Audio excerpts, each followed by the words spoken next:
సుభిక్షంగా ఉంటుంది. దానివల్ల ఒక వారం వస్తుంది. రెండోది రాజ్యాన్ని పరిపాలించేటువంటి రాజు సుభిక్షంగా రాజు చక్కగా పరిపాలన చేయగలిగితే దానికి ఒక వారం వస్తుంది. రెండో వారం. మరి మూడో వారం ఎలా వస్తుంది అంటే ఒక కుటుంబానికి శ్రేయస్సు ఇచ్చేది ఎవరు అంటే స్త్రీ.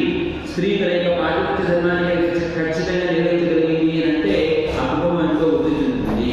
దానివల్ల మరొక వారం వస్తుంది. ఇలా కాస్తే ఒక రోజు వారం చరిత్ర ఆ నెలలో ఉన్నటువంటి తడి ఇవ్వకుండా నెల రోజులు 3 వారాలు చూసి పంటలు చక్కగా సుభిక్షంగా ఈ నీటి బాధలు లేకుండా ఓంగోవరం చంద్రుడు చెప్తున్నారు ఇక్కడ.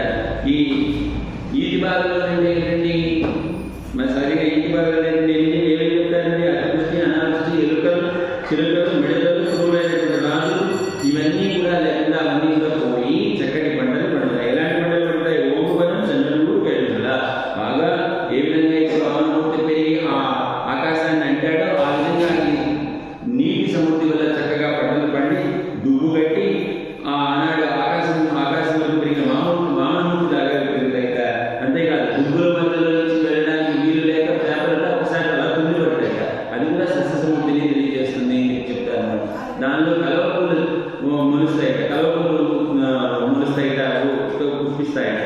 ఇలా ఉండేటువంటి చక్కటి సమృద్ధి, నీటి సమృద్ధి ఉంది. తద్వారా పంటకి విశిష్టమైనటువంటి స్థితి కలగాలి ఈ మా వర్షం చేయడం వల్ల అని ప్రార్థన చేస్తుంది మన అంటాడు. అంతేకాదు ఏం కాదు కింద సీతమై ప్రతిమాగా ఏమాత్రం తగ్గకుండా ఆ పశువులు ఉండేటువంటి శారీరటువంటి స్థిరంగా కూర్చొని బలిష్టమైనటువంటి ఆవులని ఆ ఆవుల శిరాల పట్టుకోగానే అంటే 2 చేతులతో పట్టుకున్నా కూడా అందనేటువంటి ఆ శిరములు కలిగినటువంటి ఆవుల అంత బలిష్టమైనటువంటి ఆవుల అలాంటి ఉదాహరణటువంటి ఆవుల ఎంత ఇస్తున్నా అనేటువంటి భావన అలా ఇస్తూనే ఉంటాయి.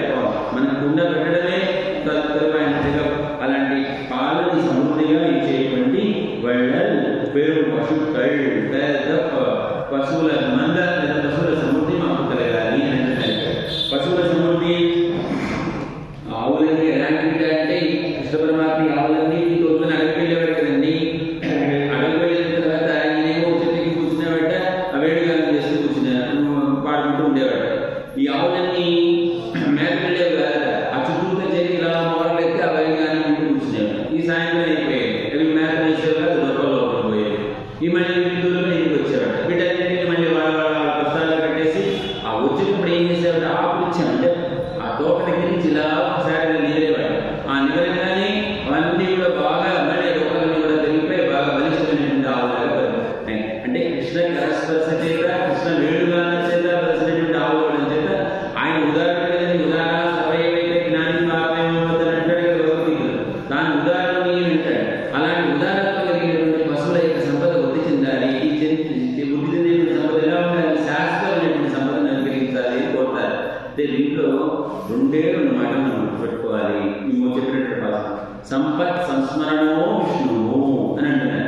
మనకి సంపద అంటే సంస్మరణో విష్ణువు. ఆ విష్ణు నామ